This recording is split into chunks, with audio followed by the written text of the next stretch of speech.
The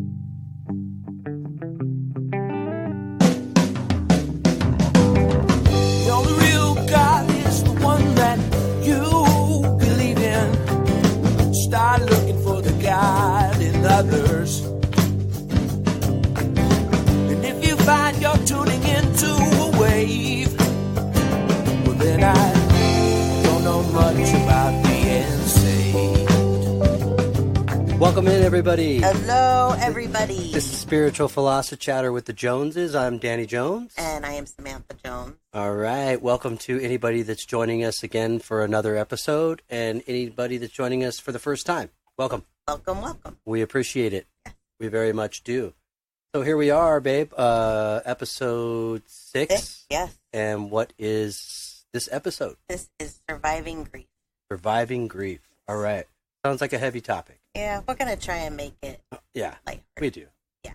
Okay, well, before we do that, did you want to recap last week? Yes. Anything? Yes, but actually, it's very exciting because we have 6 more 5-star ratings on iTunes. All right. That's amazing. Thank you so much, everybody, for those. Yay. Thank you. Thank you. And we have 2 new Facebook reviews, too, as well. We really love these. They help people find us and know that, we're fun to listen to or whatever. So, but here's the one from Facebook that I wanted to read. This is from Cassie. It says, "This podcast is so enlightening. I have enjoyed every episode and cannot wait for more. It is very thought-provoking. They are also funny and keep it light and entertaining while also delivering wonderful messages." Awesome. Yay. Thanks, Thanks, you, Cassie. That was really cool. We really appreciate that. Very much. For everybody that's done this for us so far and all of the support that we've had, we really appreciate it. Yeah. We enjoy doing this. Yeah, I mean, I thought when you first came up or had the thought to do it, and you shared that with me, I thought, okay, well, Yeah. who's really going to Who's want going to want to listen to us?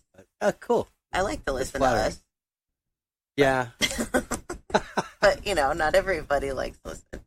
So what Anyways, else? That's all I have. You had a question, I thought. Oh, that's right.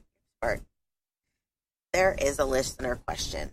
It is, when you are told a prediction, are you also told when this event is going to happen? And the answer to that is no, I'm not. For the most part, really, no.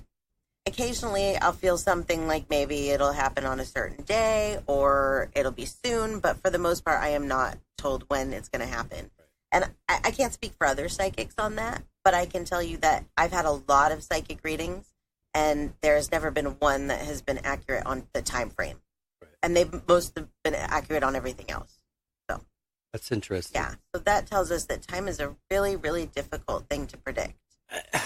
Yeah, and, there Right. really such a thing as time per se? Right. I equate time with a clock, and that's something we created Right. that man needs. Makes sense. But if there isn't really this quote-unquote time, then it seems like their Right. frame of it would be very different than ours. I think so. And I think that they also don't want us to focus on those types of Or things. try to alter Right. the future. Exactly. And it's, like you said, it's so different for them over there. And for us, it's like we feel like everything is in such a rush. Like we have such a small amount of time. Yes. So I think that they maybe are also trying to just say, it's okay, slow down. I'm and, so guilty of that. I am too. I just want to get it all done right Mhm. now. But I don't, because I enjoy the journey, that process, even though Mhm. some of it is frustrating as hell, Yes. like This is computers. true. Yes, we've been having some computers. But anyways, so yeah, but another thing that you and I talked about was how time itself and the illusion of it, when something's really fun and exciting, Yeah. how time seems to go by very fast. It does. But when I'm at work, I can't wait to get out of here, and it Right. drags. That is another one of those common thing that all humans, Right. I'm pretty sure all humans experience, I think which says, so. is it really speeding up and slowing down? It's so, oh my gosh. Not this is according one of to those- our clock, but according to time itself or whatever. I Right. think it does. I think so too. I think we could do a whole topic on this because it's one of those things that I almost feel like we can't fully grasp because it's so far out of anything that we could logically understand. Yep. Does that make sense? Yep. So, yeah, time is Well, a I mean, very Einstein's already concept. proved that you could bend time. This So is true. Yes. okay, well, enough of the Einstein. Yes. But chatter. thank you for the question. Yes, the thank you. short of it is no. Again, I can't speak for other psychics, but for myself, no. Time is not really something that comes with my prediction. Right. I do have to say, though, that I have noticed that the things that are smaller, I seem to get those predictions and then they happen faster than maybe something like I talked about that car accident on the last episode. Yeah. That took about 4 months to play out. It wasn't like a really huge, severe thing. So it's almost like they're in the middle. Like it wasn't a short amount of time. It wasn't a long amount of time. Do you know what I mean? It's like Right. the intensity Right. of the situation is almost like there's more time in between when I'm told and when it happens. That's an interesting observation, that That's a hypothesis. or hypothesis. What, Big and word. what's the purpose? What's the purpose of waiting longer I don't to know. share something? Again, I feel like it's so maybe you don't rush out to alter That any could course be, of anything. but the fact that I write them down makes me think that maybe that's not it. I'm not sure. I haven't really figured it out yet, but that's a part of this gift that I love is that they don't tell me everything.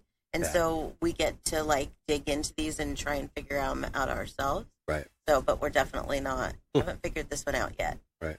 Yeah. Wow. Pretty cool. I am All right. okay. So are we ready? I am ready. All right. Well, episode 6, Surviving Grief. Here we come. Driving grief. Yes. Why don't you start this out? All right. So this episode, I really felt that it was an important one because I do deal with grief on an everyday basis. I'm not necessarily meaning my own, but as a medium, I take on other people's grief, and I read a lot of people that are smack dab in the middle of it, whether their loss happened a day ago or 5 years ago or 20 years ago. Grief is just one of those things that it seems like every human goes through it. Because I think we've talked about this in the past where there seems to be only two things that every single human on this planet has in common, and really even like trees and flowers and all of those things, is that every single thing is born and it dies. Yep. We're all going to go through this. And it's very scary to think about, but it does actually, for me, I don't know if you've ever thought about this, but for me, knowing that my relatives have gone through it, it actually helps me relax a little bit. Yeah. It's like that. Well, they went first and they went through it, so I'll be okay. Well, knowing what I know now. Right. Well, knowing what Before, I know now, yeah, when but it was like, before. okay, so-and-so passed away, where'd they go? Right. Oh my God, what's going to happen? Right. You do. You start to panic over it. So Yeah. that's one of the things I'm hoping that with this episode, we can help people to understand their grief a little bit more, maybe some of our personal stories and things from our listeners. You did say will help. something real quick, though, there, Sure. that there's no irony that everything that exists on this earth, everything, Yeah. has to be born and has to die. Everything dies. Everything. Everything. That's That's all not we just have in an common. irony or coincidence. That it's not just, to me, just simple laws of physics either. Right. There's some deeper meaning even to that. Right. That- Absolutely. That it's like your rite of passage Mhm. or non-rite of passage. I don't know, however we're going to call it, but This is another one of those subjects that you could really, really pick apart because Right. it's like, well, everything eats. No, it doesn't, though. Everything drinks. Well, no, it doesn't. I mean, that's what I've done with this is really pull it apart. Anyways, that's a whole other thing. But so going back to kind of what I was hoping for this episode was just so that we could help people with their grief, but also for caregivers of people that are dealing with grief, because it is really, really difficult to know how to deal with somebody that may be in the middle of their grieving process. We were talking about this the other day that I actually look back and I feel sorry for the people that were around me when my mom passed. That was a really hard time and people don't know how to deal with it. Yeah. So maybe with some of the things that we're going to share, maybe people will be able to help their loved ones that are still here to cope with their grief. I think because that had such an impact on you, it's not it's not by mistake that you ended up being here doing this kind of work. I mean, so. You're dealing with more grief in a funeral home, for crying out loud. I do. You know? I deal with a lot of it, but I've been through a lot of it because I've been through a lot of loss myself, and we'll talk about that in a little while. But I do, you know how I am. I like to tell you the definition of things, so I'm going to tell you the definition of grief. Go for it. Grief is the normal process of reacting to a loss. The loss may be physical, such as a death, social, such as a divorce, or occupational, such as a job.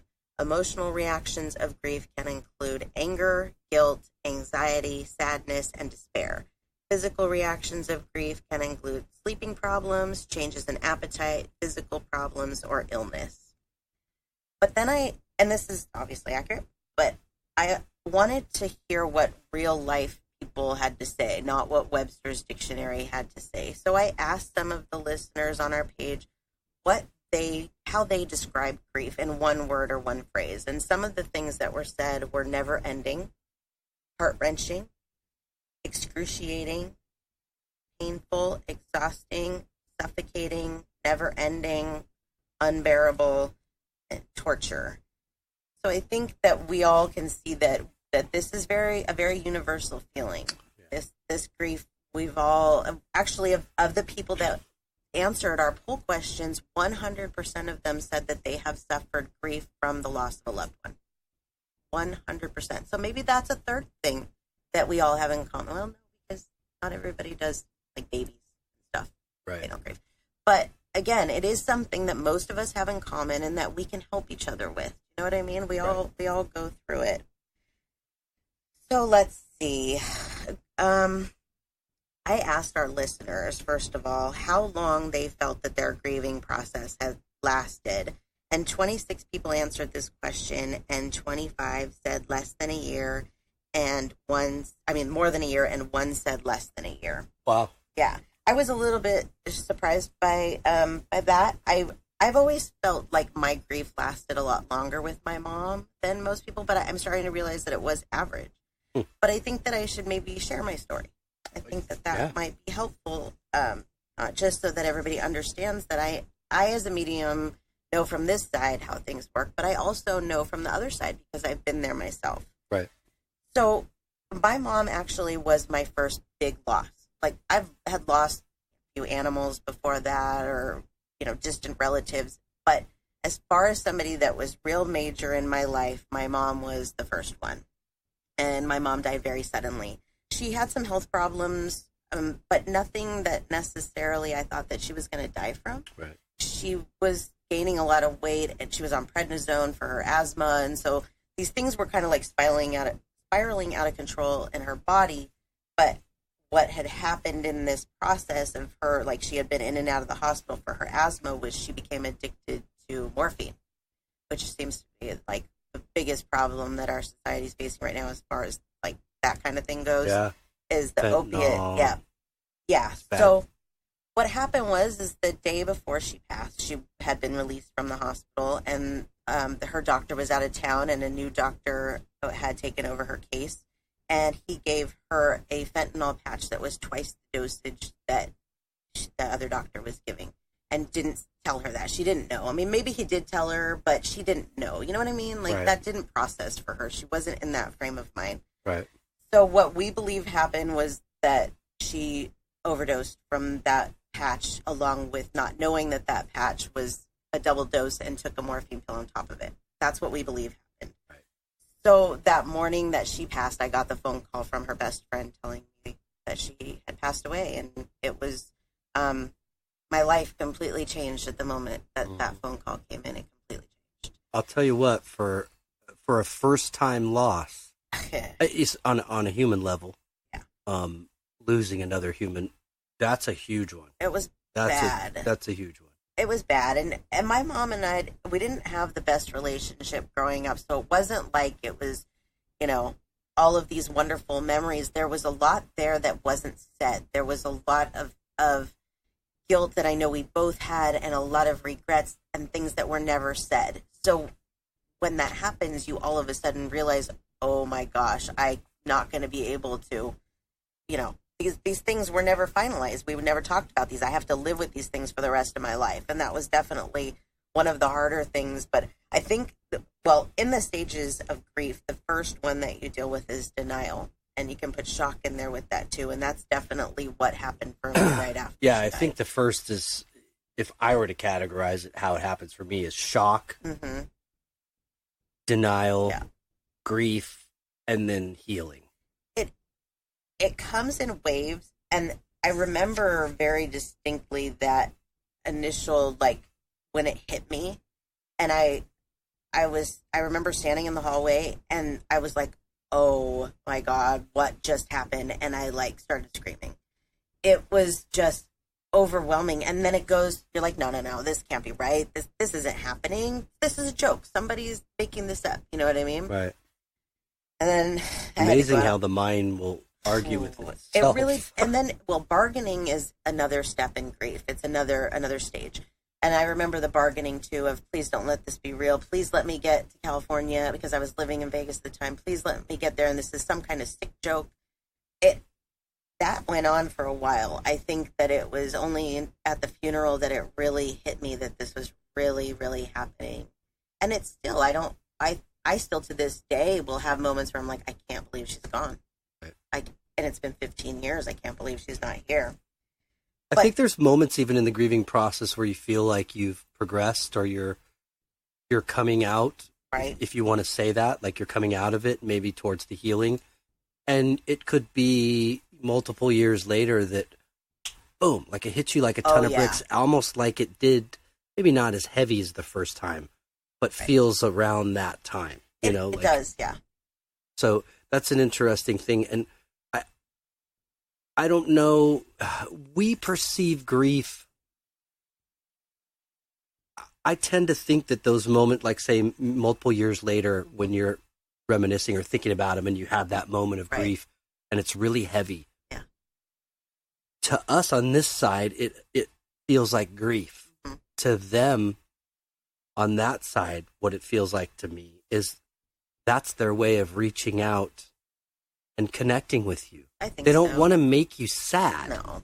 Unfortunately, we equate, the death date. So we hear a song that reminds us of a time, like you talked about, told me before about like the tape that you made, and you would play it continuously, almost intentionally to make yourself be emotional. I definitely think those are all, places that we visit in grief. They're just, a part of the process, and they definitely come and go. And for me, even now, still, if I am in one of those like breakdown modes where I feel like everything is going bad in my life, and I like cry, one of those big cries, it will turn into, my mom isn't here, and this isn't fair. Every single time when it's that deep of like emotions for me, it will turn into that. And I haven't really ever talked to anybody about if they go through that too, so that would be interesting. But it's one of those times where it does hit me all over again that she's not here. Right. And then I roll it into, Dad's not here either. Right. And Grandma's not here. Anyways, so let's go back to a little bit about my story, because I do feel like maybe this will help some people. One of the things that you don't think about when you start going through this, when it's that person that you're so close to, is all of the details that comes with it, the funeral, the people, all the people you have to call. I had to tell my brother, and that was really, really, really difficult for me. That was very difficult. And planning my mom's funeral too. But like I said, it was at that moment at the funeral, I will never forget this, where we had, after the service, they took us up to the gravesite, and we went into the limo to take us up to the gravesite, and that's when it hit. That's when it was like, whoa, I can't believe this. That was a surreal moment where you never think that you're going to be there, because, I was 26 years old when my mom died. And I honestly never really thought about the possibility of her dying suddenly. I always thought that she would die, we would know. It would happen gradually. It would get worse, and just not get better. Never in a million years did I think that it was going to happen like this. And so all of a sudden you're hit with a million different things. And at 26 years old, I was, in charge of not just my mom's estate, because I was the executor, But I had a 16-year-old brother that I had to deal with. And one of the things that I had promised my mom that was, if anything had ever happened to her, that I would take care of him. Not to have him live with me, because he did have his father that he could live with, but that I would take care of him. Right. And I have. I don't have to anymore, but I did. No, you honored that. You did it. And I kind of came in to your life at a time where that was happening. Right. So. Yeah.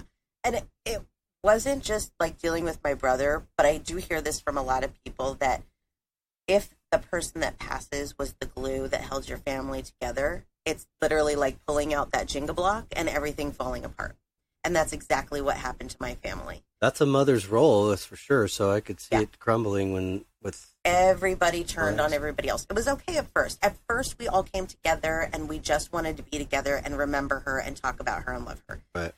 But after that newness, it became a fight. It became what everybody wanted, and our grieving processes, and it just got ugly. And I do hear that from a lot of people, that they go through that as well. So please know that if you're going through that in your grieving process, I think that why that happens is because you're all dealing with things differently. And grief is not just crying and depression. Grief is anger. Oh, yeah. There's a lot of anger associated with it. And so you get your family that is all having their different feelings from their grief. They're all in different stages. Yeah. And that is bound to happen. I had a relative that was close to my mother, and he was sitting in my mom's garage one day, and I was crying about her. And this was maybe 3 months after she died. And he looked at me and he said, "She's dead. Get over it." Oh, that was the wrong thing to say. Take it easy, buddy. I don't know how much we talked after that one. Yeah. That is definitely something to never do. Grief itself, the process is tough, but it will bring out the ugly. It will bring out the ugly. In a lot of families, it sucks, unfortunately. Yeah. Again, it just goes back to, if we could just talk to each other and lean on each other in a positive and light, that's really that was one of the things on my list here, was like ways to help people that are going through this process, because it's hard for people to understand that haven't been through it before, and so a couple of the ways that I had listed that you can help somebody is just to listen to them, really. You know what I mean? That's all I really needed for the most part, was just somebody to listen to me. You don't necessarily need to even talk back. Right. Because sometimes it's like, you feel like you're saying the right thing. Even as a medium, I do that a lot of times, where I feel like I'm saying the right thing, but it's not the right thing. So sometimes it's just okay to just listen. Yeah, because I think we just internalize a lot of it. Yeah. Sometimes you're right. I totally agree with that. Yep. Going and talking to somebody, even if it's not for listening for the magic response or suggestion, it's just getting it out of me and out. Oh, absolutely. It really is. It's soul cleansing to do it, and it does help with the grief a lot. I did a lot of like support group type things. We'll get into that later, but that really helped too. But another way that you can really help is just to check on people that are grieving. Just send them a quick text message. Hey, how are you? Do you need anything? Because one of the most frustrating things for me was that everybody said after my mom died, "I'm here if you need anything." I can't tell you how many people said that to me. If you need anything, my mom was one of the most giving people I've ever met in my entire life. So people, they wanted to give back because she had given to them. Right. But they didn't really maybe know how, or whatever the case may be. So everybody just said, "If you need anything, I'm here." Right. But those people never really came back and checked on me. It was just like they said that and then they left. I mean, one of my mom's friends at her funeral, he was like, "Man, your mom, she helped me so much, and if you ever need that kind of help." And then I've never seen him again since then. So stick with those things. When you tell people that, that are grieving, that if they need anything, check on them and help them, because it's important. It is. It's a process, and sometimes we push people away when we're grieving, but it's almost like, I don't want you to love me, but I want you to love me. Does that make sense? Like, no. Oh, wait, don't go. Well, something that comes along with grief is fear of it. Yes. So even if somebody that wasn't super close to your mom, but knew her, Yeah. came to the service and was like, anything you need. A lot of those people might have felt like, this scares me. Oh, for sure. You know what I mean? Because of the intensity and the emotion, and then looking at your own life and going, what grief do I have left to fear in this life? Sure. You know, it does. It opens that up, and that comes to I had asked about PTSD on our page. If any of our listeners had suffered PTSD after their major loss, what they would consider to be their major loss. And let's see, I believe it was 40% said that they had. Wow. Yeah. And I'm not really surprised by that, because I'll tell you why. It took me years. It took me a good 3 years, I would say, to actually start to feel normal again. But because of how I lost her, I, after that, became afraid of losing everybody like that suddenly. I couldn't even comprehend how that I could go through that again. That is something that I'm still struggle with today, is how do I face that if it were to happen to me again, because I know how painful it is. And that's definitely PTSD from her passing. I will have anxiety attacks over those types of things, especially now being a medium and hearing things that sometimes are my own voice and not knowing. Right. I will stress on that. It's definitely, I think, something that comes with it for a lot of people. Sometimes even hearing the phone ring, shortly after, that would bring it up, those types of things. But I think that's very common for people. Well, let me ask you a question. Yeah. That I wrote down here. Before, I mean, you're a unique situation, and not everybody's stories like this, that you lose a mother at a young age, and then you realize you have gifts that now you can communicate with her. So now it's like, I know it's not the same as her being here physically, but she's with you. Yes. And you're very aware of it. Yes. And that's a beautiful thing. Yes. I'm very lucky. You are. Do you feel like the grieving process for you started to get better or subside, the grief itself, even before you found out about the gifts? So long before. So you felt like it was getting better, period. Well, yes. I mean, we're talking 13 years, right. And there's no way that I could have been the way that I was in year 1 at year 13. That makes me sad, because I know that there are some people that can't seem to get past it. But I did. It took me a while, and let me tell you what finally did it for me. Because I did go to support groups. I did go to therapy. I tried antidepressants. I tried self-medicating. To be quite honest, I got addicted to opiates. Right. Because easy to do in this day and age. Well, the week after my mom died, I threw my back out, and I went to urgent care, and they gave me Vicodin, and it started a battle that I dealt with for a long time. Wow.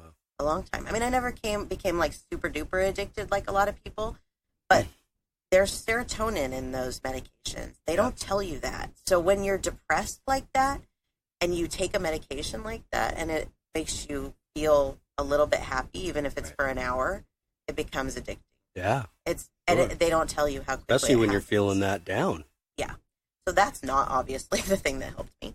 The thing that helped me was a medium, to be quite honest. It was actually a medium that I had a reading from. I've talked about her, Highland. I talked about her on the last episode. She gave me a reading in 2001, and then in 2000, and I want to say it was 2005 or 2006, she called me and said that she was available for readings, and I hadn't talked to her in all that time. Wow. Yeah. So I knew that my mom had played some kind of, instrument in there and arranging that. And she did for me what nothing else could do. She was able to heal that wound for me a little bit. Not close it. It's never closed. It's definitely one of those things that opens still. But she closed it enough that I was able to go on with my life and not wallow in it anymore, because I really, really did. I didn't know how to deal with it. I didn't. There's no instruction book. I mean, We do have books, but everybody's grief is different. Yeah. And so I would get frustrated when I would read things and it would be like, well, 6 months and you should start to feel better. Well, I was feeling worse at 6 months. Yeah. Do you know what I mean? So all of these things were just making it worse. I found this workbook, and I found it very interesting because this workbook is from a grief support group that I went to at my church. And I had been going to church when my mom passed.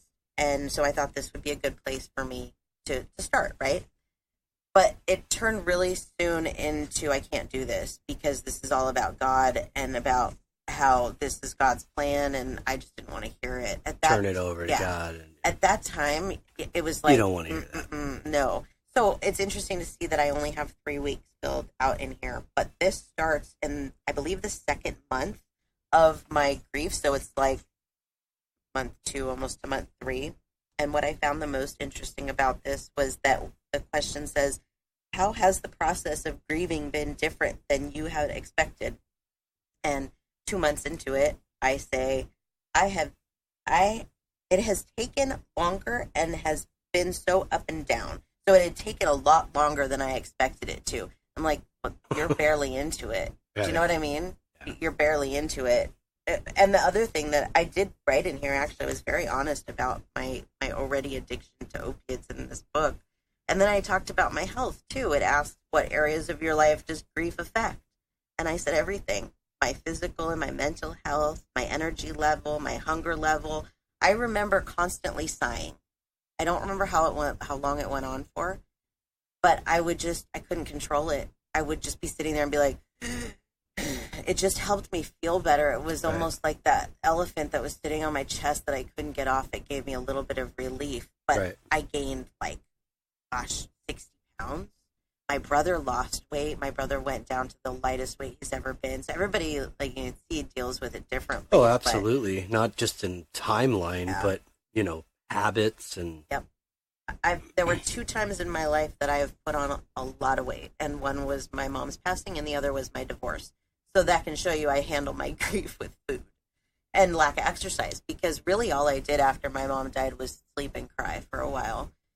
I did not make the process any easier for me, which I think is something that I really would like to do for other people, is to help that process be easier, because I did things looking back now that made the situation worse. Like what you were saying about that playlist.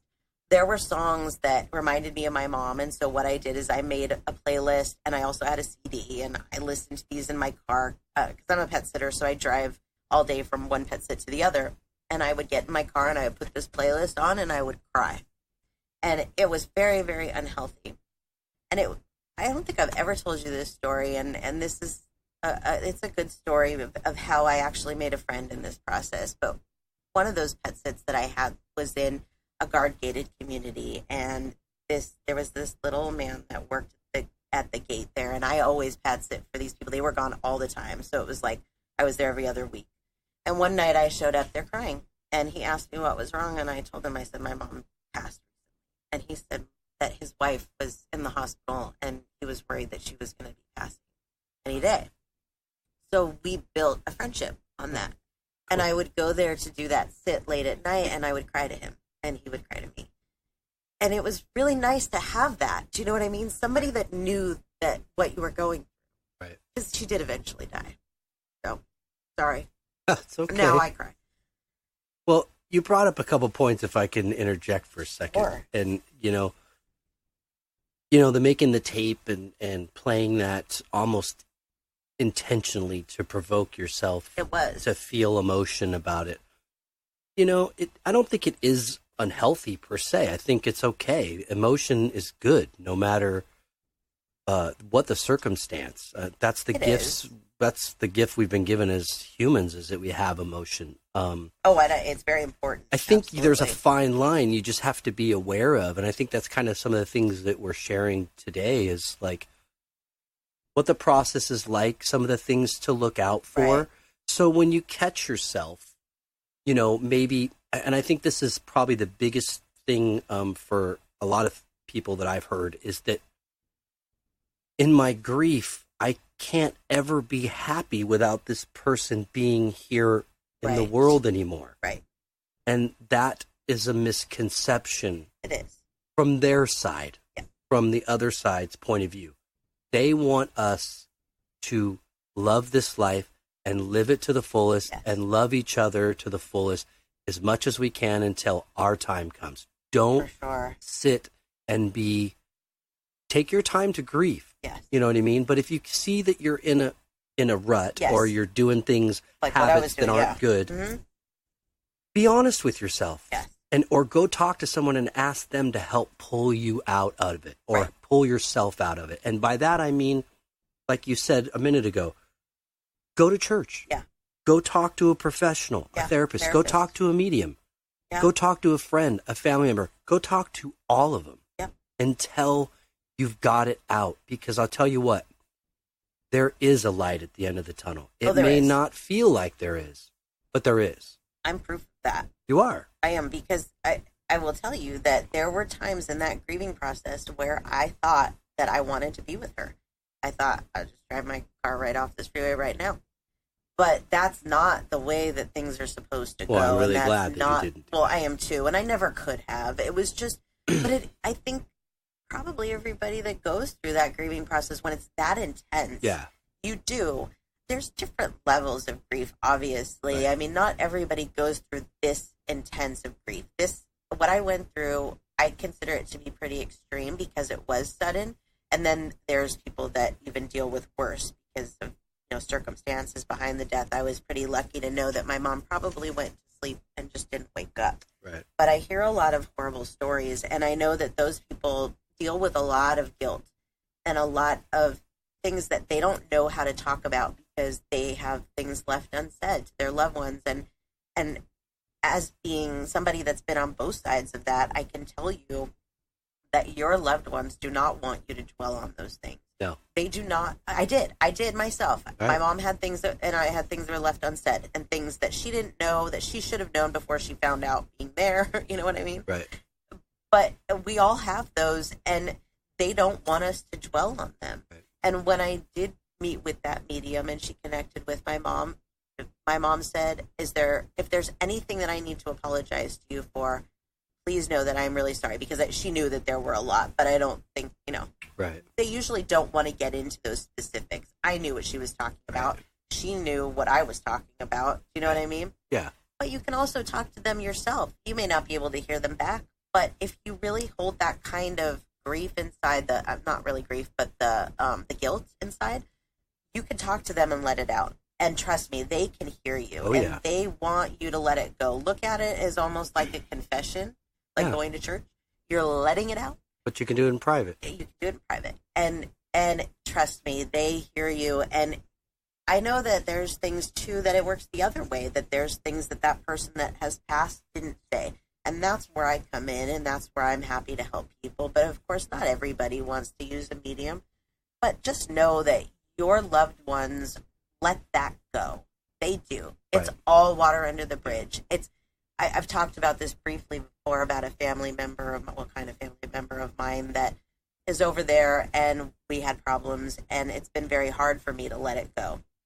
But because he's there, he lets it go. So I'm still learning to do that.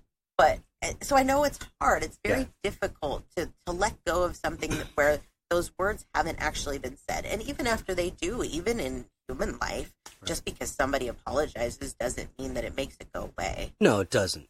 But I'll tell you what, I have been motivated by some people's grief. Have you? By watching like my own parents lose their parents. Yeah. And the things that maybe they didn't get to say and share with them. Like my father, for instance, I love my dad, but we're different. We're totally different people. And at a young age, we clashed a lot. And now we've gotten to a point where we've really grown in our relationship. But he shared with me on some occasions, things about his father. And I could see the grief and the emotion inside of him, and the things that he kind of had shared that he wasn't able to say everything he wanted to. Right. And so that motivated me, at a late teens, kind of early 20s of, I'm not going to do that. I'm going to tell my dad, not just you irritate me and you're pissing me off, but I'm going to tell him that I love you and I respect you. Yeah. And my mom too. I was always closer with my mom, but as I've gotten older now, I've developed a good relationship with him. So that's motivated me. It's motivated me to go, if I can alleviate some of that grief and guilt, Good for you, yeah. excuse me, alleviate some of that guilt in the grieving process by doing this now here. Yes. Taking the time to share with the people that you love what's really important. Yes. So, because it's not going to be easy. You'll still have a little guilt. Oh, absolutely. Yeah. I can tell you, I have a lot of different stories of loss in my life, but I took care of my grandmother for 7 years before she passed. And I told her everything that I needed to tell her. I did, because I already learned the hard way from my mom. But I still, after she passed, have guilt because I feel like there were times that I wasn't patient enough with her in those last 7 years. And those are the types of things that I didn't say to her. So we always hold on to those things anyways. Sure. But you do have to learn to let them go. Yeah, you do. Now, I have learned the hard way on the other side with my dad as well. And that's a whole other type of grief, because I'll tell you briefly about my dad is that my parents were divorced when I was 2, and my dad and I didn't have a great relationship because my mom was always bad talking him and made me believe that he was a bad person. And I don't think she meant to do that, but I think maybe that's something that, in divorces it happens sometimes. But so we did not have a good relationship, and he wasn't, completely free of things either. He said things about my mom, and I didn't want to hear that. But anyways, long story short, we stopped talking. We talked on and off until I was about 19, and then the last time I talked to him, I was 19 years old. And then I moved back out here in 2010, and I had been thinking about him. I should really look him up. I mean, things are different now, blah, blah, blah. So I think it was like 2013 or so, I decided I'm going to look him up and see if I can find him and reconnect with him. And instead of finding where I could find him, I found his obituary. I remember. And yeah, that was a shock. And how do you mourn somebody that you didn't have a relationship with really, but they are half the reason you're alive? Do you know what I mean? That was I don't know that I've mourned that still. Right. I really don't know, but I'm also very lucky on this part that now that I know he's there, we have built a relationship and we have said the things we needed to say. And between my mom, my dad, and I, we have picked things apart, and I now know why things happened the way that they did. And that's another way that as a medium, I can help people, as well as dealing with those things that you didn't deal with somebody when they were alive because you hadn't talked to them in a long time.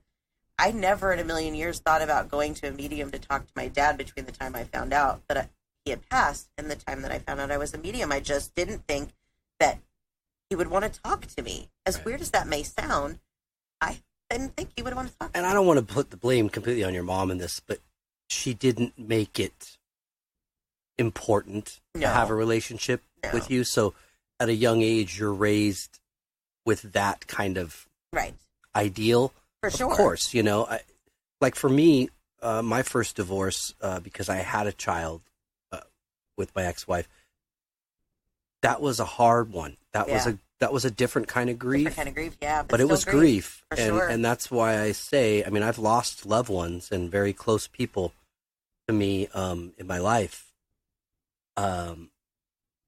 But that was a different kind of grief. It wasn't death, but it sure felt like it almost, because I knew that I wasn't going to be around my child every day. So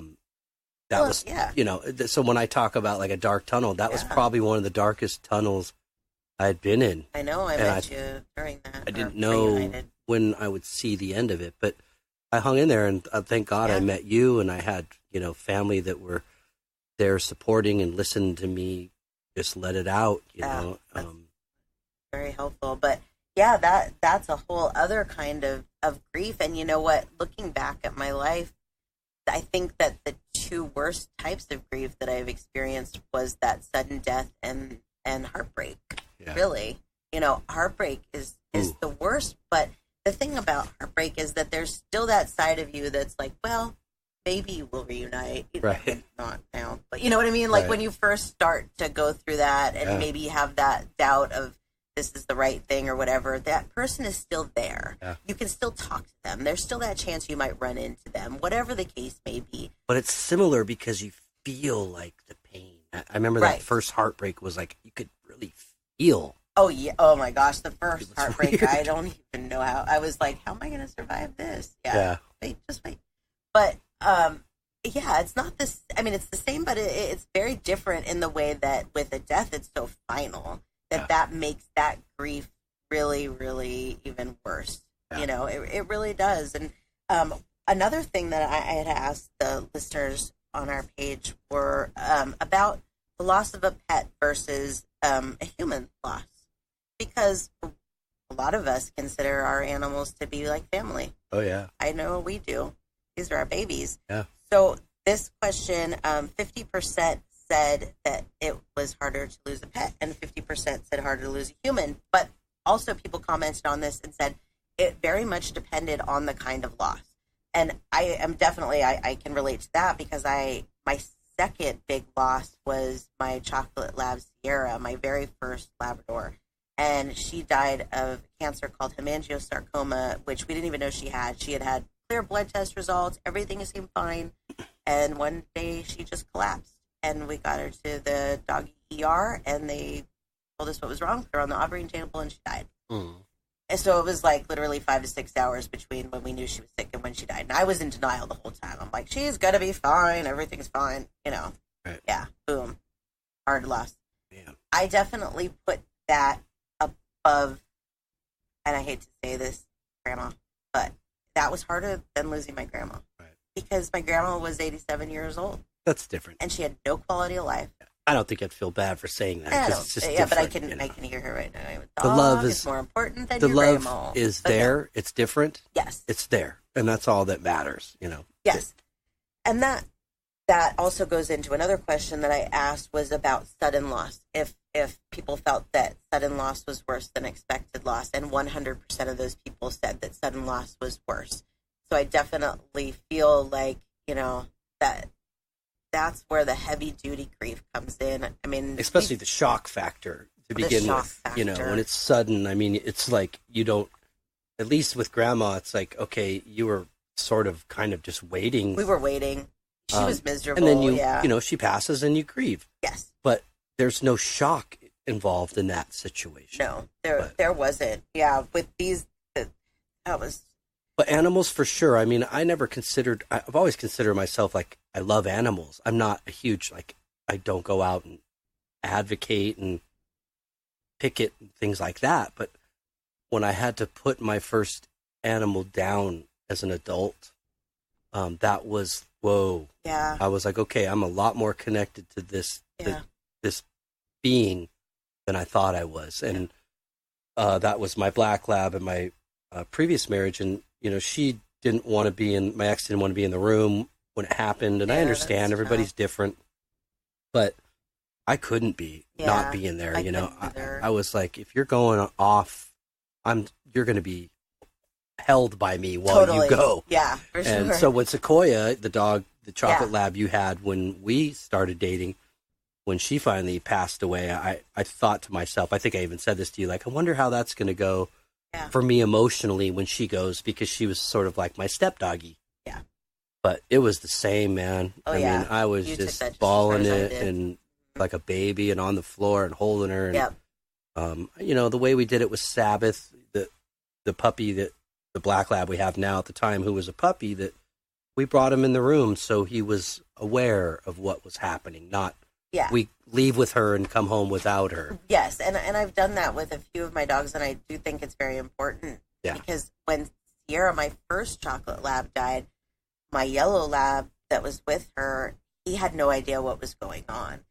We had been out with them and brought them home, and that's when she collapsed. And so I put her in my car and took her to the ER, and she never came home. And so he had no idea what had happened. And even as an animal communicator trying to explain, it's still hard sometimes. Right. So with Sabbath, I definitely felt like I wanted him to see Sequoia. Sequoia saw Tahoe. I just think that that's very helpful for them. However, I will say that Sabbath has grieved more for Sequoia than I've ever seen a dog grieve. He was very attached to her. So we do know that the animals grieve too. And that's a whole other thing, is that, you know, if you lose an animal or a person, you know, you have to remember that your dog friends they've lost them too. Mm-hmm. My mom had 2 dogs when she passed, and that was one of her big concerns too, like if something happened to her with her dogs. And so I did the best that I could with them, but I could tell with them too, they're like, when's she coming back? You know? It's Yeah, sad. so they can't cry and they can't talk, but I'll tell you what, they feel it just like you or I feel it. I've taken on this new pet sit recently. I've told you about this. This is an African gray, and the wife recently passed. I want to say a year ago. And since the wife passed, the gray has not talked in the wife's voice. This was my first time pet sitting for him about a month ago. And I was out there and I was talking to the bird, and he started talking in the wife's voice. Wow. Yeah. So I was communicating with her while I was there because, you know, the bird really didn't understand what had happened. He didn't know she died. She just didn't come home. Right. So I explained to him what happened at the consultation. I really believe that's why he started talking in her voice again, because now he knew what had happened and that it was okay and she had passed. Do you know what I mean? Right. So that was a very interesting Did he thing. Give you anything back when you explained? I haven't explained to him. Oh, you haven't? Yet. Okay, No, I had left him a note that I'm a medium and that if he wanted to talk to his wife, I'd be happy to do that. And he said he was interested, but I haven't told him that the bird talked in the wife's voice yet. But right. But then we also have a friend whose dad has passed, and they have a bird, and that bird talks in his dad's voice, and that's got to be tough, especially for his mom to hear the bird talk in his voice all the time. Like, I don't mean to laugh, but yeah, I would be like, I'm sorry, that bird's gotta go. I mean, honestly, like I had a bird, and after my divorce, the bird started talking like my ex-husband, and so he had to stay with my ex-husband because I'm really sorry, but I can't have my ex-husband's voice in my house with my new husband's voice. That just doesn't work. Anyways, birds are awesome. Yeah. Thank you for making that sacrifice. Yeah. He has a good life. So, anyways, the animals mourn, and right. Yeah. I agree. Yeah, they do. Yeah. It's funny when talking about Sabbath is that Sabbath didn't come into our life with you practicing the gifts that you had, even though you knew that you had animal gifts a long time ago. Right. You weren't really using them at the time. Right. So Zuma, our newest Great Dane, however, was brought into the home with you doing it pretty much immediately. Yeah. So it's funny how you say Sabbath doesn't want to talk, doesn't like it because it's not something you started with. For sure. So I wish that he would respond when, like when you could ask him. So we brought you to Koya's thing and we let you see her go. And he doesn't want to talk about it. It's like, are you okay? Do you have any questions? He's the weirdest dog. Like I've tried because we have talked about it a couple of times. I mean, he will talk to me. It's just different. He's just very different from Zuma. But I know he still mourns. We do talk about it when he gets down because he's a very emotional dog. Yeah, he is. We have talked about it, and I've said to you a couple of times he's still mourning his sister. That's been really hard for me to watch. He loved her so much. It's the boys too, if you notice. Like Tahoe was the same way. Yeah. So mourning, grieving, it was kind of like a mom to him too. So I could see how it would be really hard for him. They were best friends. So yeah, the doggies they experience all of this too, and one of the things that we haven't talked about yet, and maybe we should talk about real quick, and it's a hard thing to talk about, is that sometimes these things happen because something has to come out of them. Something good sometimes comes out of a loss. And it's very hard for us to, as humans, wrap our head around that. Right. And if looking back 15 years, if somebody would have told me that the loss of my mom would have catapulted me to have a career as a medium, I would have told them they were crazy. Because when you're smack dab in the middle of that grief, how can this possibly be something that is going to have a good outcome to it? Right. It ruined my life, or so I thought at the time. But it didn't. I was just in that, for like 3 years, I was in that phase of like, everybody sucks. I don't want anything to do with any of this. Do you know what I mean? Like I've told you, I had a shirt that I wore out in public. I love this shirt. It said, I'm out of bed and dressed. What more do you want? And that was literally my mindset for like 3 years. And then I snapped out of it a little bit. But I do look back now and I realize that my mom's passing was indeed a gift. It was a gift to her because she wasn't comfortable or happy with her life. It was a gift to me because I can talk to her and I can do this for other people. And that's unique for everybody, that everybody dies. So it's not like there's always going to be one of those, but I definitely see it more with like people that have died young, especially with like kids that have died. Like there's an epidemic right now of, I believe it's cocaine laced with fentanyl or something along there. And I can't tell you how many of these mothers I've talked to that have lost their kids that way. But the interesting is these kids are now helping their mothers from the other side. Yeah. And one of them, Krista. Hi, Krista. Hi, Krista. She's actually a medium herself now. Cool. Yeah.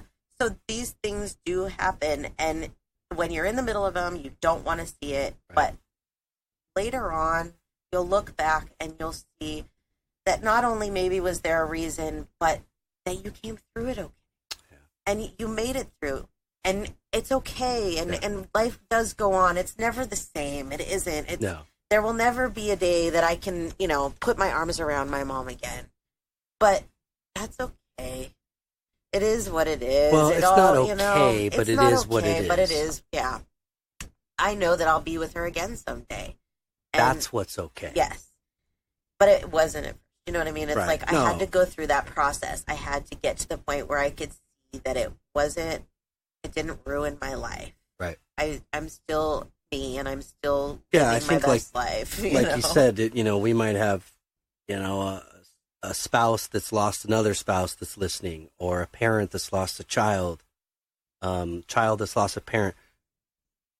Please don't get us wrong when we say that all of these things happen for a reason. There's a reason we're all born and we're all die.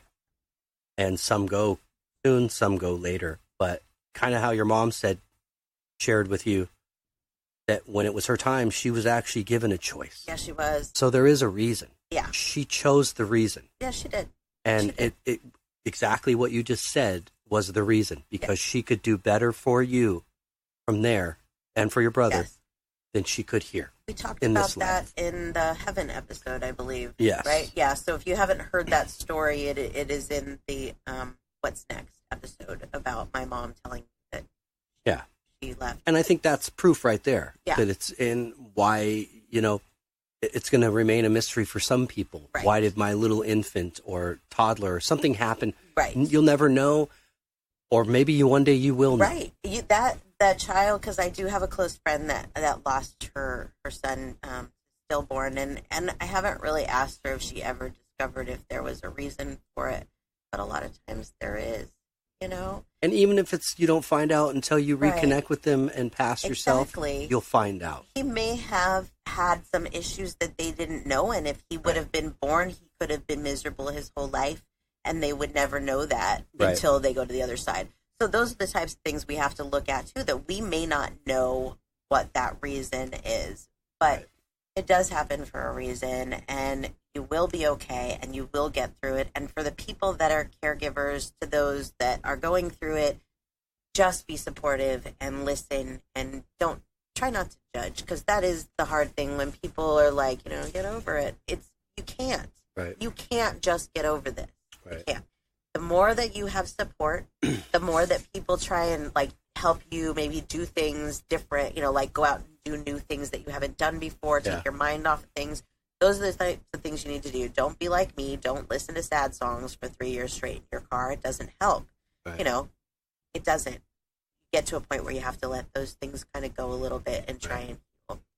That's what they want. They want us to do that. Yeah, I agree. Yeah. They want us to celebrate them. Yes, they do. Not to feel guilty and live the rest of our life being sad. Go ahead and grieve. It's important, and we all do it. Yep. But watch out for those ruts and those bad habits. Yes. And like Samantha said earlier, talk to whoever. Yep. Whoever you trust that you can talk to. Even if you're like me, 15 years into it, sometimes I just cry. Sometimes I just want to talk about my mom. And I know you've heard the same stories, and you still listen to the same stories. But what's interesting about this is that now my mom triggers different memories in me, so you're hearing new things now. Right. But it may get old for you to hear for the 15th time how this person died, but that's what the person grieving needs. They need to tell you that story for the 15th time. So just let them do it. You know, that's the best advice I can give to a caregiver or somebody like that, or a family or friend. I agree.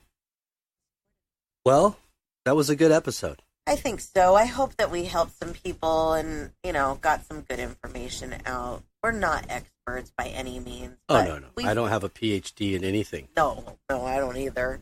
But daydreaming, maybe. Hey, if I could get an honorary degree in grieving, I'd probably have one after everything I've been through. But I don't. And, you know, all I can do is help people with their loss. And I really do love doing that because I think that if you can help support each other, that alone. Right. Well, if anything, we filled the airways with another hour of Philos-O-Chatter. We sure did. An emotional Philos-O-Chatter, yes. Well, would you like to plug anything before we say goodbye? I had mentioned last week that I will be doing an expo called the Health and Healing Expo on June 23rd. I have on my website, you can make a reservation on there right now, but it's not by times. But you can go on my website, which is SamanthaJonesPsychicMedium.com, and you can make a reservation already for that. It's June 23rd here in Southern California at the Westlake Hyatt. The readings are $30 for 15 minutes. And again, that's on my website. And then we have our pages. We have a Twitter now. And so Facebook, Twitter, those are obviously Spiritual Philos-O-Chatter with the Joneses. But the short of it is at Spiritual Chats. All right. Yay. And then, of course, you can find us on iTunes, Spotify, SoundCloud. We're trying to get on iHeartRadio. Anybody knows about iHeartRadio? Hi. We'll get there. We're soon. working on it. Yeah. But keep those reviews coming, too. We love them. Keep your questions coming. I love the questions. I love all of them. Still looking for music, too, to share. Yes, music. That's a good thing, too. Yeah. So, yeah, if you're in and around the Westlake area around that time, check it out. It's worth it. Huh? Samantha's good. Really good. So I think that was all of our pages, right? Cool. Yeah. All right. Well, I'll plug mine. I posted a picture today. Yes, you on did. That's Facebook. Right. Yeah, I did a Keith Moon of The Who, the drummer of The Who. It's very cool. It's very detailed. It's a colorful one. Yeah, I like it because it's got so much to it. It reminds me of like the Highlights magazines. I had said this to you where you find all the things. Like find the moon, find the anvil. You know what I mean? It's got so much stuff. You got to just go to his page. I like to make them interactive, so make you search and look around. And you do a good Lots job of eye candy. Yeah. So yeah, you can check that out on Facebook. That's at D Jones Art Collection. And I'm also on Instagram, and that's hashtag D Jones Art Collection. Working on a website. My lovely wife here is doing that for me, so that'll be happening soon. Next week I should have it. Yeah, and once I get that up, then I'll be able to sell prints of all my paintings. So excited. I am too, and this one was good. So yeah. I'm just happy. They're all good. They're like my babies. Good. They're just different. Yeah. But. So anyways, but we are going to play a song today. Yes. At the end here when we're done. This song, Rob Brown performs on. This was a band he was in, believe it's 2013 that this was done. If I'm wrong, I'm sorry. The band is called Stobo, and the song is called It's Love in a Higher Sense. I like this song. It reminds me of, is it Live that it reminds me? It has a similar live feel. I like it. It's different. They're really good. I've the main singer-songwriter, the band is Billie Stobo on guitar and vocals, Jerome Dunn on trombone, Rob Brown, as I said, on the drums, Jeffrey Dimmick on the bass, and Guido Bryant on guitar, organ, and vocals. I saw Billie Stobo years ago at the Palladium with a band called Wooden Smoke. And then years later, he got into another band called Golden Buddha. Oh, I like that. And I'll play one of their songs one of these times, too. And we did a few shows with them in Hollywood and Ventura area. And then Rob ended up playing with Billie in this band in Stobo. So really good. Great songwriter, great musicians. So anyways, that's the song. Cool. It's Love in a Higher Sense. Again, Stobo. We just want to say thanks, everybody, for tuning in. Yes, thank you very much. Giving us your ear for an hour. Had a great time. We look forward to next week. Absolutely. And you guys have a great week and take it easy. Peace and love.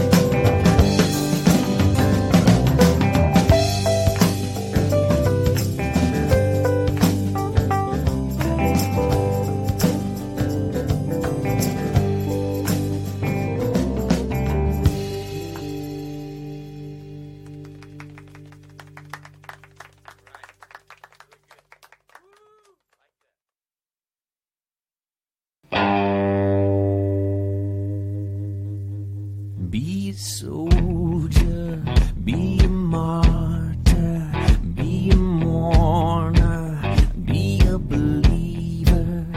If you don't like it, get up and break it.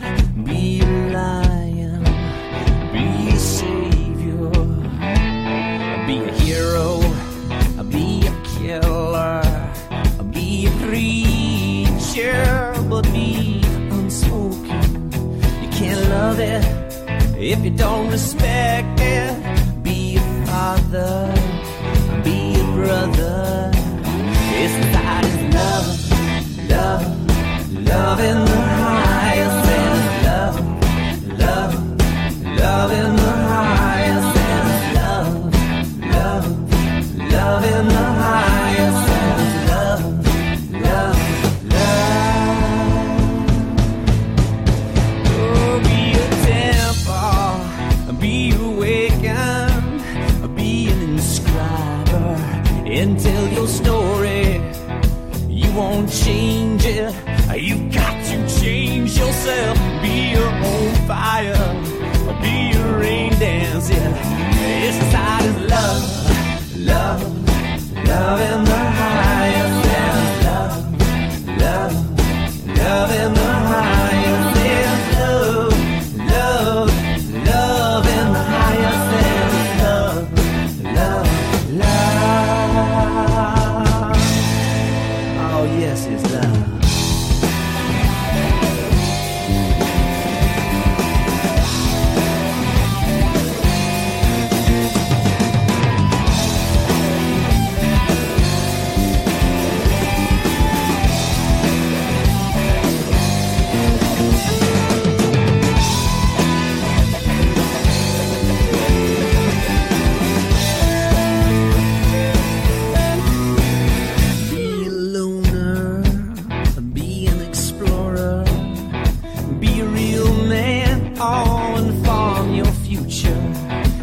Inside, hide it, let it out into the light. Be a star fire, be a raven.